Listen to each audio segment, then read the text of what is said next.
এক রাজার কোনো সন্তান ছিল না। সে যখন বৃদ্ধ হলো তখন সে চিন্তায় পড়ে গেল যে আমি মরে যাওয়ার পর আমার রাজ্যের পরবর্তী রাজা কে হবে। তখন সেই রাজা তার রাজ দরবারের মধ্যে বিশাল এক বৈঠকের আয়োজন করলেন এবং সমস্ত লোকদের মধ্য থেকে শিক্ষিত 4 জন যুবককে বাছাই করে তাদের হাতে একটা করে গাছের বীজ এবং একটা করে গাছ লাগানোর টব দিয়ে বললেন, তোমরা প্রত্যেকেই এই গাছের বীজগুলোকে বাড়িতে নিয়ে এই টবের মধ্যে রোপণ করবা। আগামী 30 দিনের ভেতরে তোমাদের মধ্যে যার চারা গাছটা সবচাইতে সুন্দর হবে তাকেই আমি আমার উত্তরসূরি ঘোষণা করব।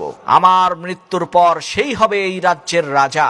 তো রাজার কথা অনুযায়ী সবাই যার যার বাড়িতে চলে গেল। 30 দিন পরে যখন রাজামশাইকে চারা গাছ দেখানোর সময় চলে আসলো তখন প্রত্যেকেই যার যার মতো রাজ দরবারে উপস্থিত হলো। এমন সময় রাজামশাই দেখতে পেলেন এক অবাক কাণ্ড।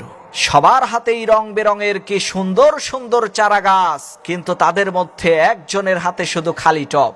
ওই টপের মধ্যে কোনো চারা গাছ নেই। এই দৃশ্য দেখে রাজা অবাক হয়ে ওই যুবককে জিজ্ঞেস করলো, কি ব্যাপার, তোমার চারা গাছ কোথায়? তখন সেই যুবক বলে উঠল, রাজামশাই, আপনার দেওয়া সেই বীজটাকে নিয়ে আমি এই টপের মধ্যে রোপণ করে অনেক পরিচর্যা করেছি, পানি দিয়েছি, যত্ন করে রোদে দিয়েছি, কিন্তু সেই বীজ থেকে কোনো চারা গাছ বের হয়নি। এ কারণেই আমি খালি টপ নিয়েই হাজির হয়েছি।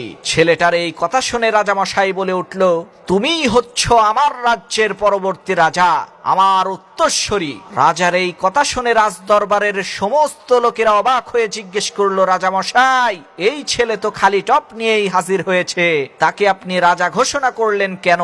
তা তো বুঝলাম না। তখন রাজামশাই বললেন, প্রিয় ভাইরা আমার, আমি প্রত্যেকের হাতেই সিদ্ধ করা গাছের বীজ দিয়েছিলাম, কিন্তু প্রত্যেকেই রাজা হওয়ার লোভে পড়ে আমাকে ধোঁকা দিয়েছে। শুধুমাত্র এই ছেলেটাই তার সততা দেখিয়েছে।